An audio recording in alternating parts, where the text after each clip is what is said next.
Welcome to our mini vlog. ఇది yesterday mini vlog. పెత్తరమాస అంటే ఎంతమందికి తెలుసు? పెత్తరమాస అంటే దసరాకి ముందు వచ్చే ఫస్ట్ అమావాస్యని పెత్తరమాస అంటారు. ఆ రోజు పెద్దవాళ్ళకి చేసి పెడతారనమాట.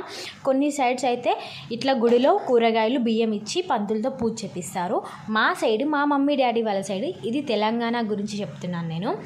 ఇలా పిండి వంటలు 5 రకాలు చేసి పెడతారు. 5 రకాల ఫ్రూట్స్ పెడతారు వాళ్ళకు. ఇలా ఫోటో దగ్గర అన్నీ చేసి పెడతారనమాట. పూరి, మురుకులు అంటే తెలుసు కదా మీకు, అవి అనమాట. అండ్ 2 ఎగ్స్ కూడా ఉడకబెట్టాము. ఇది తాత నాయనమ్మ వాళ్ళ ఫోటో అనమాట.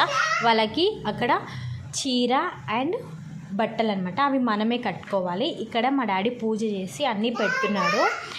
అలా పెట్టాలన్నమాట.